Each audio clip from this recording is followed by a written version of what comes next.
Gente, parei em hemorragias, né? Eu vou denominar essa aula... Não, esquece. Hemorragia ou sangramento é um distúrbio em que você é caracterizado pela saída do sangue, né? Seja por trauma ou não. Aqui tá escrito, de maneira mais certinho, bonitinha assim. É o distúrbio da circulação caracterizado pela saída de sangue do compartimento vascular ou das câmaras cardíacas para o meio externo, interstício ou para as cavidades performadas. Extravasamento de sangue. Basicamente, resumidamente, hemorragia é isso. A hemorragia ela é classificada em a sua morfologia, na sua localização e no seu mecanismo de ação. Em relação à morfologia, a gente tem a diferença do primeiro, o que é um hematoma e o que é uma equimose. Eu falei disso em alguma outra aula, que eu não lembro qual. Mas hematoma, gente, é quando você tem extravasamento de sangue, só que você não tem, por exemplo, na verdade tem sim. Aí, geralmente, extravasamento de sangue vai ter uma cavidade, vamos dizer que forma uma bolsinha, assim. E equimose, extravasamento de sangue, aí vai acontecer lá o processo da bilirrubina, para depois bilirrubina, vai ficar chiado, digestão não, vai digerir as hemácias e tudo mais. Hematoma tem cavidade, vai formar uma bolsinha de líquido, equimose não. De maneira resumida. Hematoma é o extravasamento de sangue, mas com formação de cavidade delimitada. E equimose é o extravasamento de sangue sem cavidades, placas de sangue, basicamente. A gente tem as petequias também, as petequias por algum motivo, você vai ter... Como eu falo aqui? Calma. Falo assim, as petequias por algum motivo, você vai ter você não vai ter uma lesão, mas as hemácias, por algum motivo, elas vão fluir da parede vascular e vai formar essas petequias, que são pequenas manchinhas de sangue. Eu vou explicar isso melhor. Aí as petequias, eu acho que são menores que 1 centímetro, tá? Na verdade, são até 3 milímetros, aliás. Aí a gente tem a púrpura, que é uma lesão um pouco maior que as petequias, aqui elas já vão chegar até 1 centímetro. São planas, discretamente elevadas e tudo mais. A gente tem as sufusões, que são manchas difusas, planas e irregulares, também chamadas de máculas hemorrágicas. Ai, peço perdão. Então tá vendo que, a hemorragia, dependendo da sua classificação, do seu tipo, né, ela vai receber um nome. Me deu muito sono agora. Localização. A hemorragia ela pode ser externa, né, o extravasamento de sangue visível, ou interna, que você não vai conseguir ver.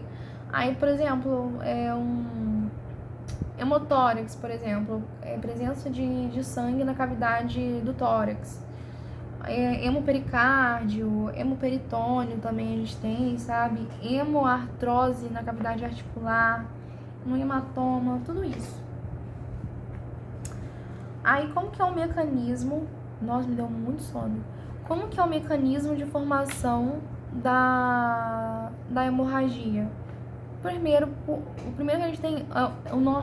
que a gente tem, o nome pode ser ou por Rex, ou se não por ruptura dos vasos. O nome já fala, se houve o rompimento dos vasos, aí você vai ter a hemorragia lá, o extravasamento do sangue. Geralmente, essa por Rex ou ruptura dos vasos é de origem traumática, tá? Por diabrose ou erosão dos vasos.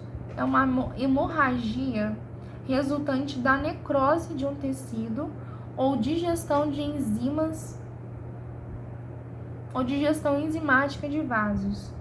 Características clássicas de uma necrose. Um exemplo, a tuberculose. Na tuberculose, você não vai ter a necrose em que você... Gente, agora me surgiu uma dúvida. A gente estudou sobre necrose. A tuberculose, será que é um tipo de necrose? Uma necrose Gente, calma. Uma necrose caseosa, será? Era isso que eu tô lembrando o nome. A mãe tá sabendo da matéria, porque sim, na tuberculose você tem um tipo de necrose caseosa.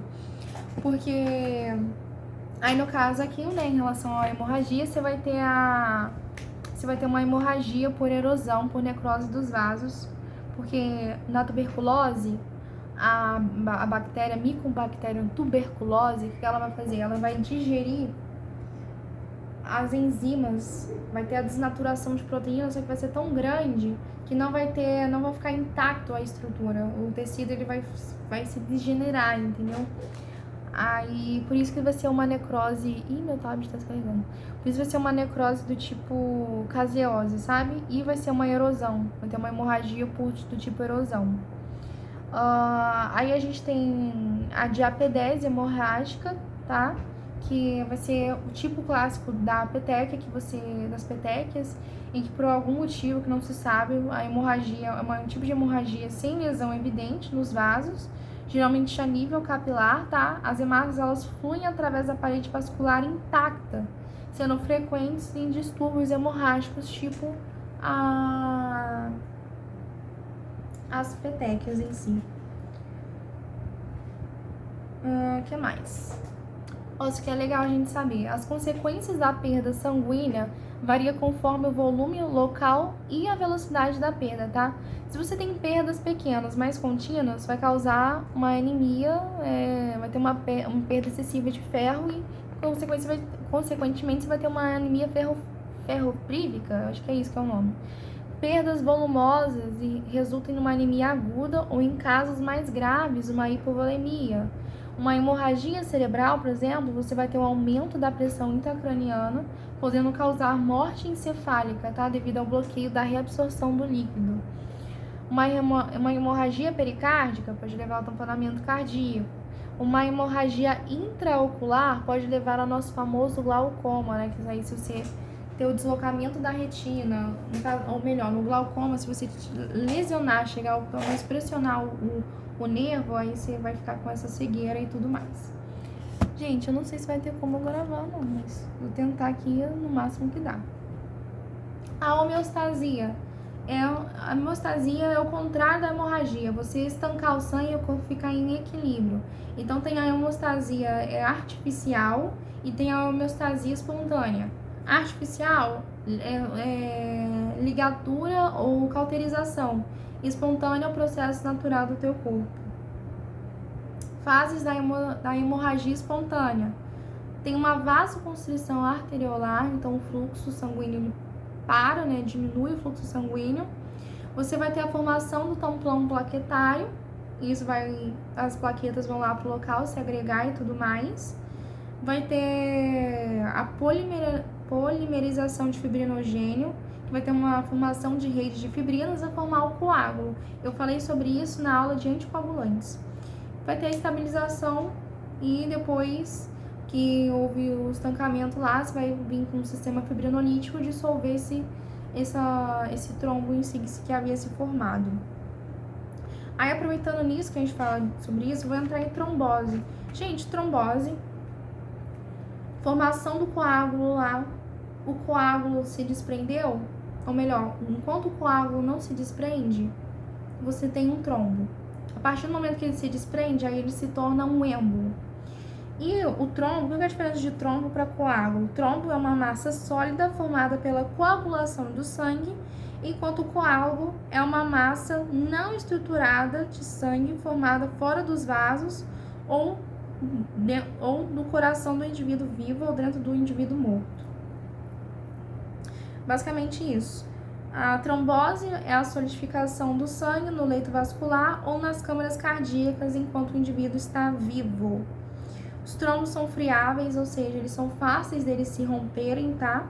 E eles se aderem à parede dos vasos ou do coração. Aí a gente tem a tríade de Virchow, que são 3 elementos fundamentais para a formação de um trombo, que é a lesão endotelial, estase venosa e hipercoagulabilidade. O que vai acontecer?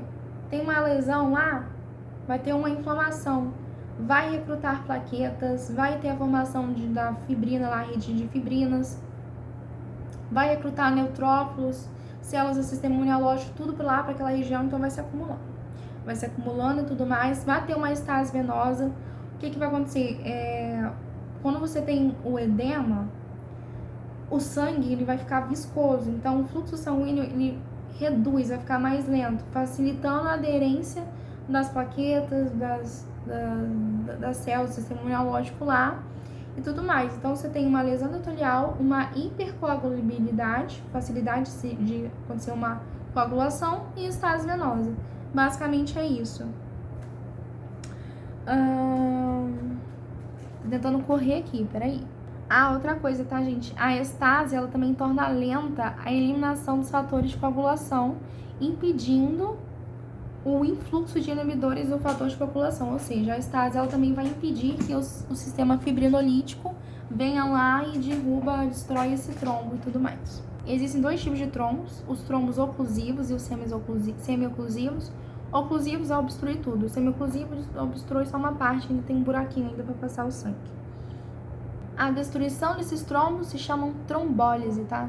Aí, embolia. A embolia, gente, é basicamente o seguinte. A partir do momento que esse trombo, ele se rompe, já que ele é friável, no caso que ele se rompe, não, ele se desprende da parede, ele se torna um êmbolo. Então, a embolia é a obstrução dos vasos sanguíneos ou vasos linfáticos pelo êmbolo, por esse corpo sólido, líquido. Na verdade, o êmbolo em si, a embolia, ela pode ser tanto líquida, sólida, gasosa e gordurosa, tá? A sólida é por causa desse êmbolo em si. O êmbolo é o corpo que se desloca pelo sangue e se aloja em locais distantes do seu ponto de origem, obstruindo a circulação. A maioria dos êmbolos vem de trombos desalojados que se desprendem e sendo chamado então de tromboembolismo. Existe o tromboembolismo pulmonar, o êmbolo vai para as artérias pulmonares, né? Quando se origina de trombos em câmaras cardíacas, trombos oriundos do coração direito ou de veias de grande circulação que provocam obstrução das artérias pulmonares ou dos seus ânus. Tromboembolismo sistêmico, quando se origina de trombos em câmaras cardíacas esquerdas ou em artérias. Os êmbolos podem obstruir os vasos em qualquer território e causar isquemia de gravidade variada, sobretudo em órgãos de circulação terminal, tá? Embolia gasosa, bolhas de ar. Aí, para reverter, você tem que fazer a manobra de Duran. É Duran? Do Rê? Não lembro, que você vai fazer a posição de Trendelenburg, né? Assim. Embolia por líquido, quando você tem uma contração uterina, pode acontecer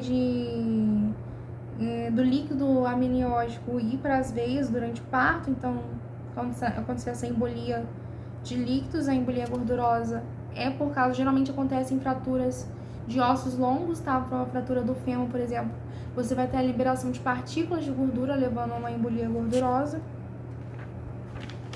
e tudo mais. E falta a isquemia, tá, gente? A isquemia é redução do fluxo sanguíneo, então você tem uma isquemia parcial ou uma isquemia total, assim, né?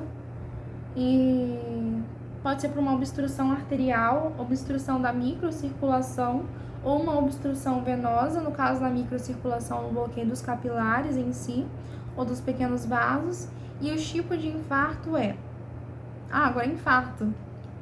Falei de isquemia rapidinho.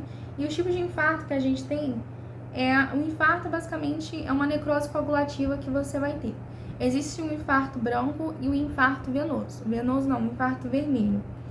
O infarto branco é isquêmico ou anêmico, tá? A causa é por causa de uma obstrução arterial em órgãos com circulação terminal ou escassa circulação colateral. Basicamente são órgãos que têm a sua própria circulação, sabe? Então, por exemplo, coração, rim, baço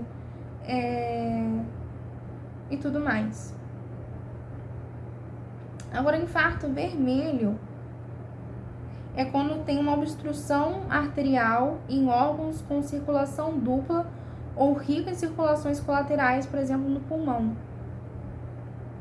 Aí, no caso do infarto branco, vai ficar com uma área toda esbranquiçada, infarto vermelho vai ficar com uma área necrosada preta, vai ficar uma área toda preta assim. E é isso, gente. Tentei resumir e espero ter ajudado. Beijos.